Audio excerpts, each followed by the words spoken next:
Mesdames et messieurs, bonjour. Merci de suivre nombreux votre magazine économique e-pétrole. Bienvenue amis téléspectateurs à ce tout nouveau rendez-vous. Nous nous intéresserons aujourd'hui au forage, qui est l'une des premières étapes de l'exploration ou de la recherche pétrolière. Nous recevons pour cela un spécialiste qui totalise plus de 2 décennies d'expérience. Il s'agit de M. Doué Taï Pierre, ingénieur en génie chimique diplômé des universités américaines, invité de 3 sur 6.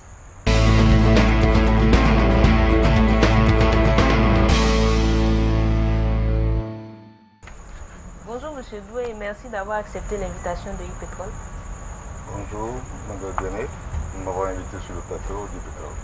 Alors M. Doué, c'est quoi un forage pétrolier? Qu'est-ce qui le distingue du forage hydraulique par exemple?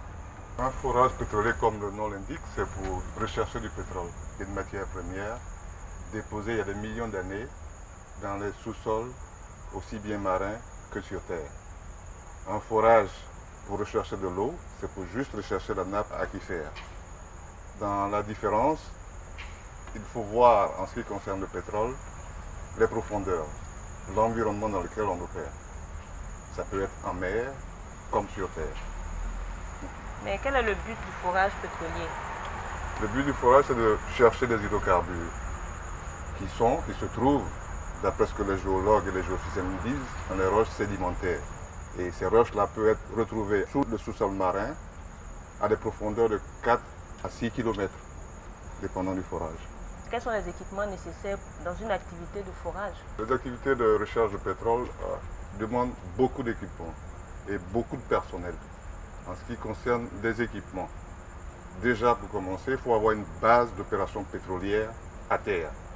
Et cette base vous permet de stocker du matériel dont aura besoin la plateforme. Cette base est reliée à la plateforme par des bateaux ravitailleurs qui viennent chercher du matériel pour l'emmener sur la plateforme. Nous parlons dans le cas bien précis des opérations offshore. En ce qui concerne aussi le mouvement des hommes, il faudrait avoir comme logistique des hélicoptères pour pouvoir emmener les travailleurs sur la plateforme et les retourner. Donc le forage aussi requiert une unité de forage qui est la plateforme. Et dans ce cas bien précis, nous avons 3 types de plateformes. Et ces types de plateformes se distinguent selon les profondeurs d'eau dans lesquelles on opère. Dans un premier temps, pour des profondeurs de 0 à 400 mètres, on peut utiliser une plateforme qu'on appelle une plateforme auto-élévatrice. Couramment, on appelle en anglais un jack-up.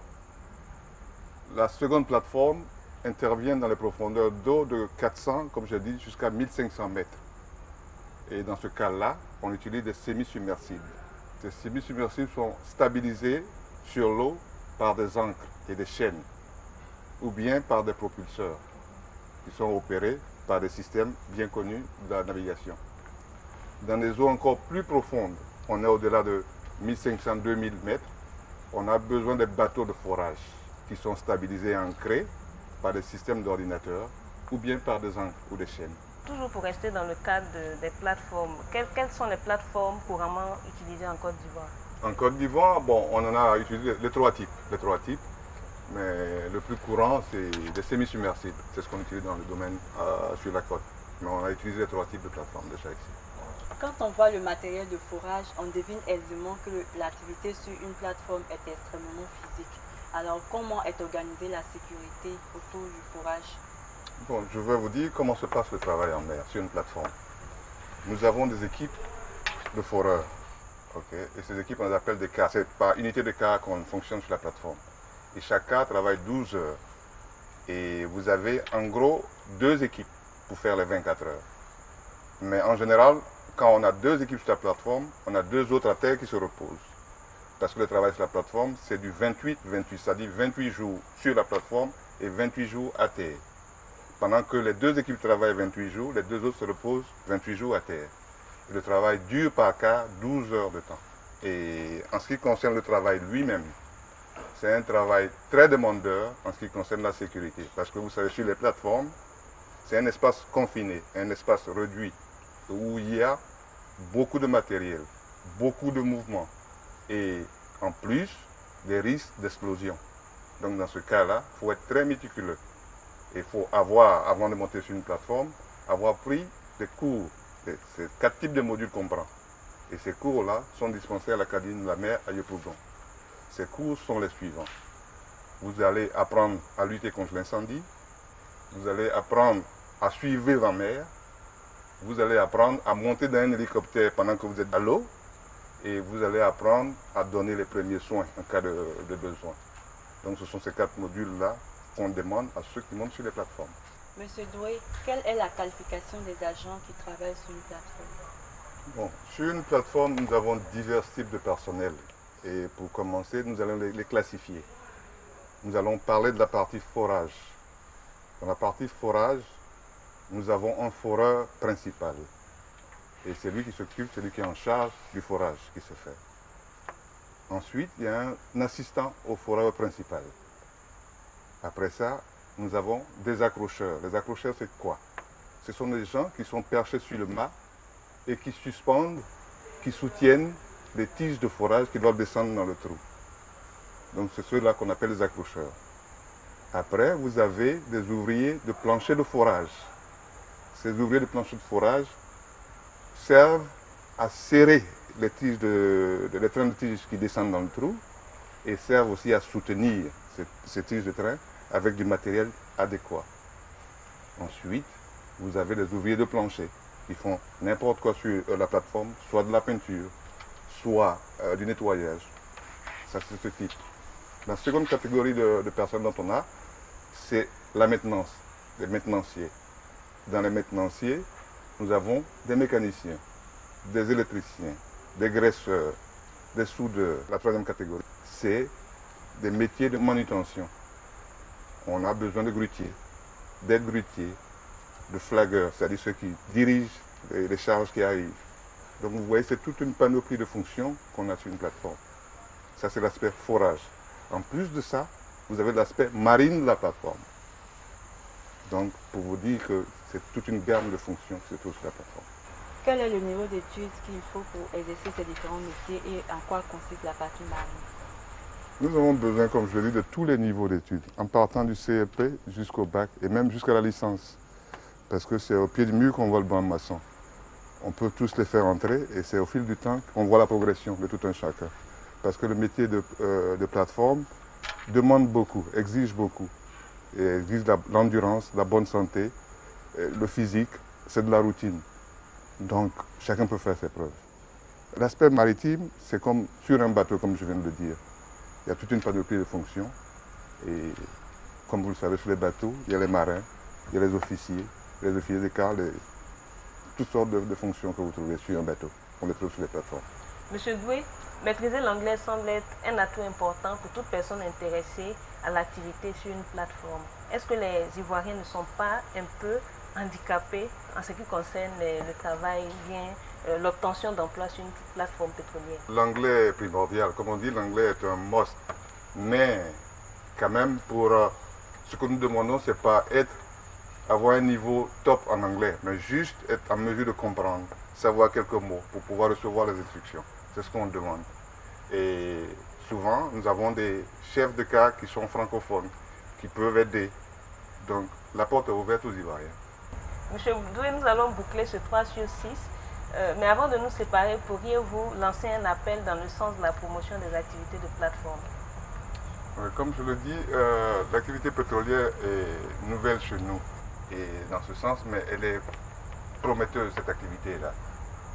Donc, dans le même ordre d'idée, je souhaiterais que nos jeunes frères puissent s'intéresser à cette activité-là. Nous avons beaucoup de chance dans ce domaine-là. Le fonctionnement d'une centrale thermique exige un travail de veille. À cet effet, il existe des équipes de cas qui se relaient dans la journée. Mesdames et messieurs, suivez à présent le responsable du département de conduite dans les métiers du secteur.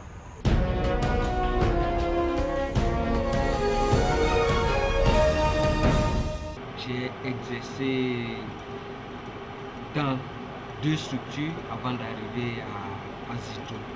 J'encadre les équipes qui font la conduite.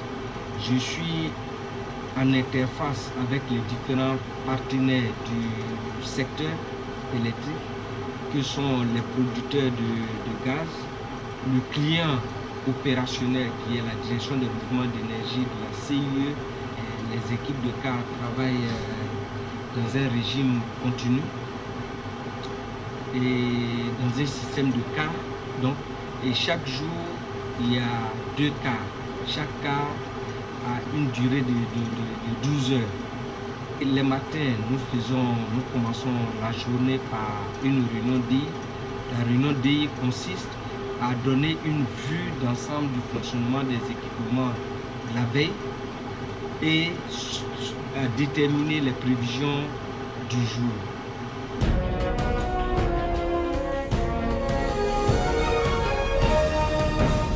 Après les métiers du secteur, mesdames et messieurs, allons feuilleter les pages de l'actualité du pétrole avec Hervé Quadio.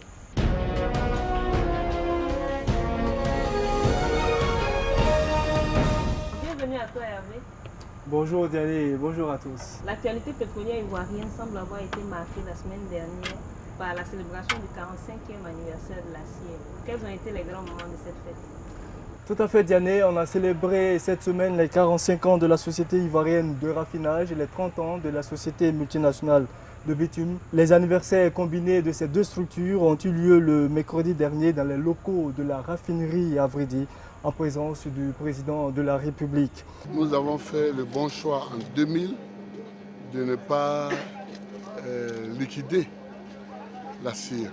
Et aujourd'hui, une des plus grandes réformes que nous avons faites, c'est de mettre des gens qu'il faut au poste qu'il faut.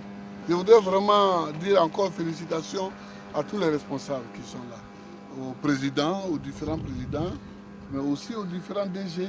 Et surtout, merci et félicitations aux ingénieurs et aux ouvriers. Le défi de la CIR, le principal défi, c'est sa pérennité. C'est-à-dire, est-ce que la CIR sera encore debout dans les 10, 15, 20, 25 ans qui viennent?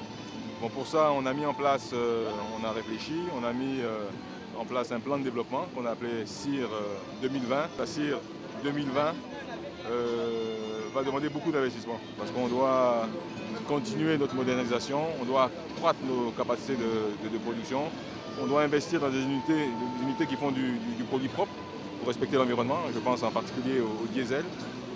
Là, ce sont de gros investissements, entre 500 et 700 milliards de francs CFA. Et c'est sûr que si on n'a pas l'État avec nous, si on n'a pas le gouvernement pour nous aider dans cette voie-là, ce sera très difficile d'y parvenir. Autre point de l'actualité nationale, le ministère de l'économie et des finances et celui des mines et de l'énergie ont procédé le lundi dernier à l'installation du comité national ITIE. L'ITIE, c'est l'initiative pour la transparence des industries extractives. Au chapitre international, le gazier russe Gazprom a menacé le 7 février dernier d'interrompre à compter d'aujourd'hui lundi ses livraisons de gaz à destination de l'Ukraine pour factures impayées portant sur 1,5 milliard de dollars. L'administration américaine a procédé le mercredi dernier à une importante vente aux enchères portant sur plus de 5000 blocs d'exploration dans l'Alaska pour un montant global de 2,6 milliards de dollars. Enfin, on termine avec les cours du baril de pétrole qui ont confirmé depuis le lundi dernier leur recul de plusieurs semaines, loin du record historique des 100 $ réalisé le 2 janvier dernier. En milieu de semaine, les cours ont chuté à 86 $ avant de remonter en clôture autour des 90 $. Voilà, Diane, les quelques points saillants de l'actualité pétrolière de la semaine. Bien, merci. Et Pétrole pour aujourd'hui, mesdames et messieurs, est terminé. Merci d'avoir été des nôtres. À la semaine prochaine pour un autre numéro. Au revoir. Au revoir. Au revoir.